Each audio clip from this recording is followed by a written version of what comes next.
too. Shit, it's like all these topics within it. Alright, here we go. Alright.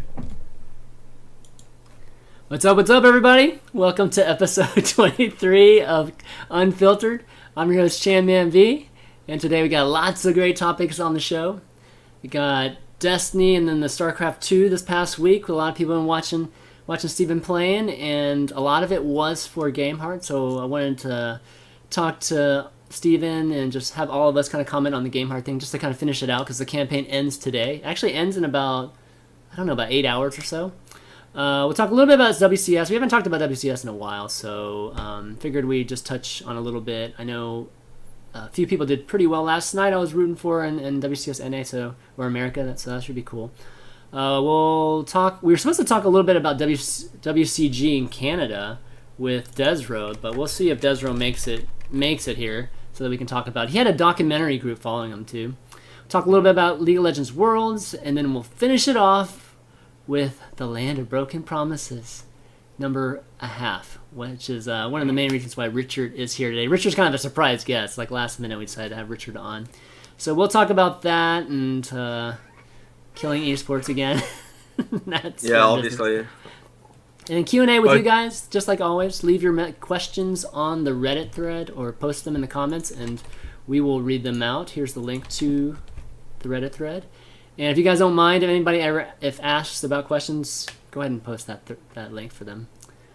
But okay, let's get started with Steven.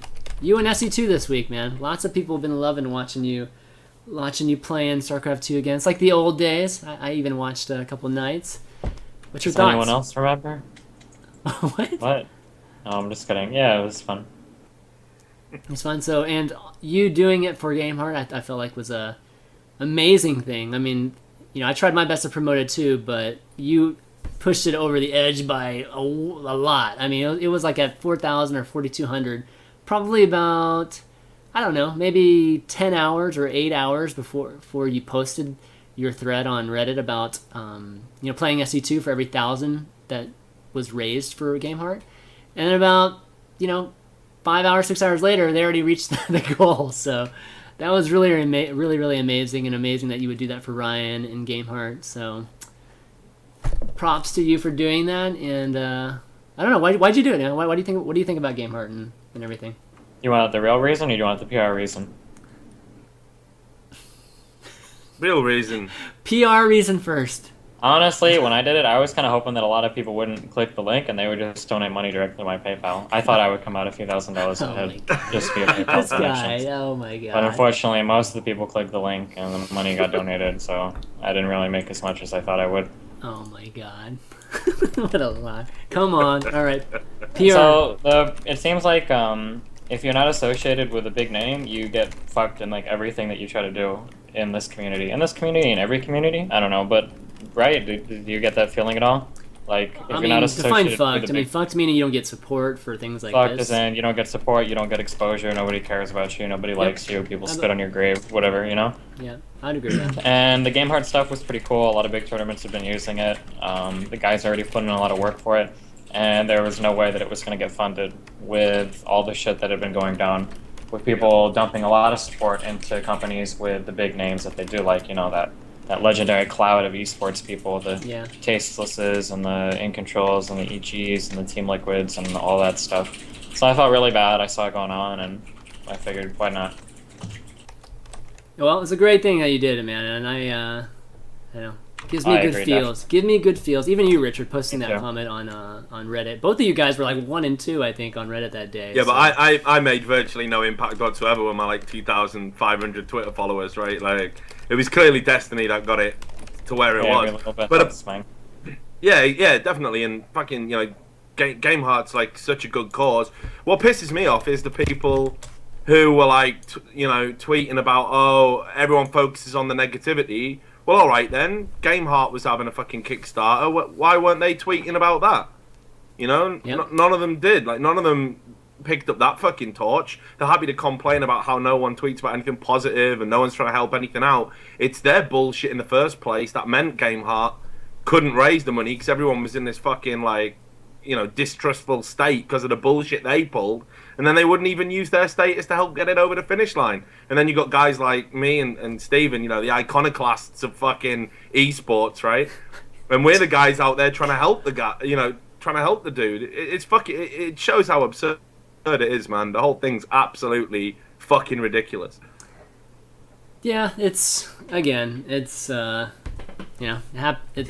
happens a lot, right? And a lot of it has to do with a lot of those guys just don't have the time. They probably don't know Gameheart like we do, right? I've had Ryan. I follow Gameheart really closely. I'm friends with Ryan. Had him on CTL, so I know which tournaments have used Gameheart. I know what kind of impact it's had, right? And so sometimes it's just a matter of just being educated about it, because a lot of people did end up supporting it in the end, right? After the community, just kind of really got behind Gameheart and pushed the Indiegogo over. I mean, a lot of people did donate to it. I mean, if you actually look at the donation list, so they did support it in the end, which is cool. Yep. They just didn't get it started, but oh well, we got mission accomplished. And again, like Ryan, it was so cool talking to Ryan too. And I know Ryan was on your stream for a little bit, Steven, just explaining everything that night, but talking to him like last Tuesday, a week ago, and just having him sounding a little discouraged about it, and having it change like in a matter of hours was really, really cool, and really again brought an eSport smile to my face. So big thanks to you guys for helping accomplish dumbest that. Phrase I've ever fucking heard in my entire life. I don't give eSports smiles. What the fuck? Fuck you, man. Fuck you. All right, so there are a couple other secondary goals too that he's reached the main one, but there are some secondary ones that have some really cool features. So let me here's the link on Reddit, guys. So check it out. The link to the Indiegogo is there too. He actually posts a screenshot of Marines with the little stem icon above them too, just to kind of give you a sense of what some added things that he'll be able to do. So check that out and continue doing it. I think we're almost at another threshold for another night, Steven, of StarCraft 2. Uh-oh. Look out. Let me just check, actually. What? I haven't checked today where we got to. Yeah, it's almost at 9,000. And I think the next threshold's 10.5, so ways to go. 10.5 is the one after that. Yeah. But okay, that's Gameheart. Also, I think he made a heart. He made a heart diagram that has little squares representing all the people that donated $50 or more, and you get a little square there. There's one I can't make out. Let me see can you guys make it out? Let me just give you this link. Who is this guy? It's here. Let me send you guys the link.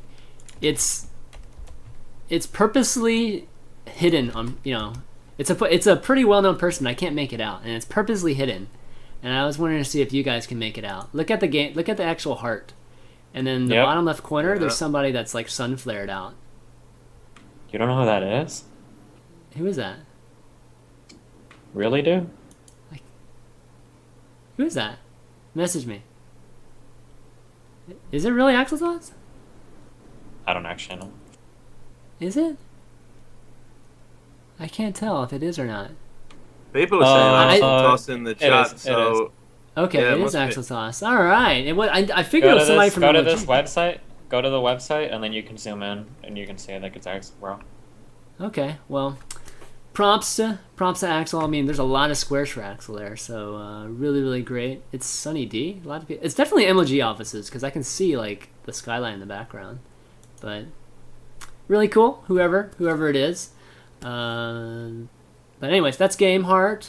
Let's move on to see WCS. Well, we'll just kind of just touch a little bit on these next two topics. WCS, just kind of want to see what's going on. I was watching a little bit last night with watching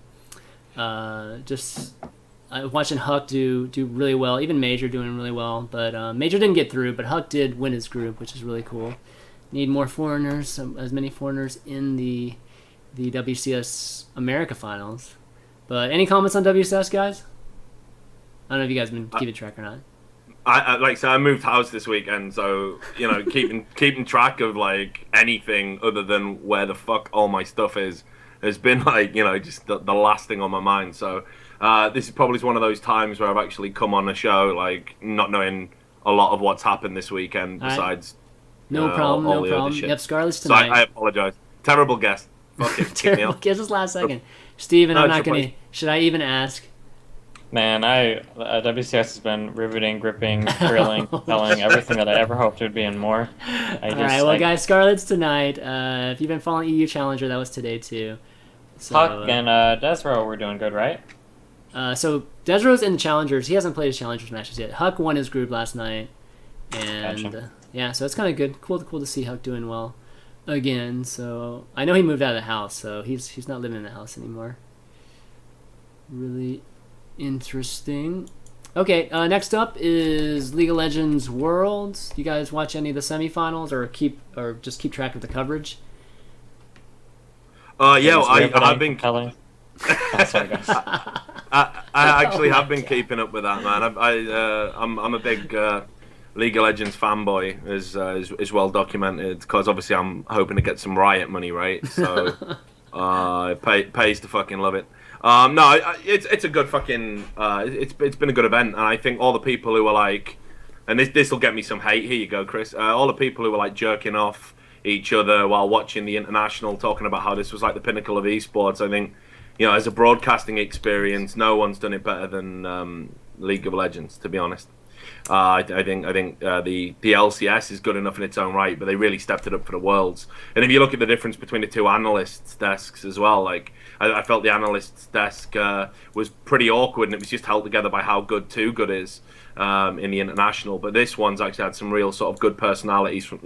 It's not just about one person. It's been really good to follow it, and it's had some great fucking results as well. But of course, it was always going to be an All Asian final, no doubt about that. But Fnatic had a real good run. Yeah, Fnatic almost pulled it off. Yeah, you know what? I agree with you. I think it looks really professional. The cast, getting the players to kind of come on, like different players to come on and contribute to the commentary and the post analysis stuff is really, really cool. But I have to say, like you made all those comments, it still doesn't feel as electric as the International 3 was for me. And I think it has something to do with just hearing the audience, hearing the little echo-ness. There's something about that just brings energy to the production itself, because all I hear right now is just the casters talking, and I only hear the crowds kind of roar a little bit. I can catch it a little bit in the production when big plays happen, but it's not. I think it will be different when it's at the Staples Center, though, dog. Yeah. I mean, don't forget, this has been, the build-up. This isn't the absolute. Creme de la creme. I mean, if you've seen the setup they've got for the Staples Center, there was a few leaked screenshots of it. I think it's going to be absolutely massive, and I think, the final certainly. I mean, maybe it's debatable at this point, and I agree there's some things about the international I did prefer. I think overall as a viewing experience, the League Worlds has pipped it for me. But, I think when it hits the Staples Center, I think it'll have everything, and I think, we'll be talking about that going into next year as that is as good as eSports is going to get, Okay, yeah, look forward to seeing it. Games were good. I thought Fnatic had Game 4. I was like, this is going to be Game 5, and then freaking Royal Club.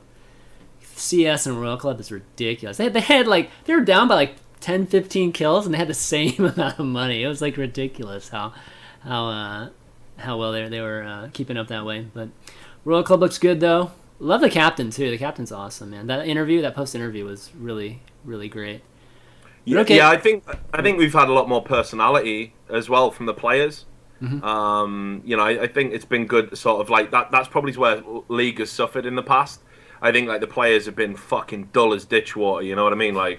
They just don't seem to exude anything. It's almost like Riot has to sort of put these little PR videos out just so we know they're humans, Well, when I was talking about that guy from Royal Club, I wasn't saying he was entertaining by any means, but he was crazy analytical. You really got a sense of how the preparation and how they react and adjust and that sort of thing in the standpoint of preparation that was really cool to hear. Yeah. I mean, like you say, it's been a great event. I've really enjoyed it from start to finish. No doubt about it. I'm really looking forward to the final. Okay, let's move on.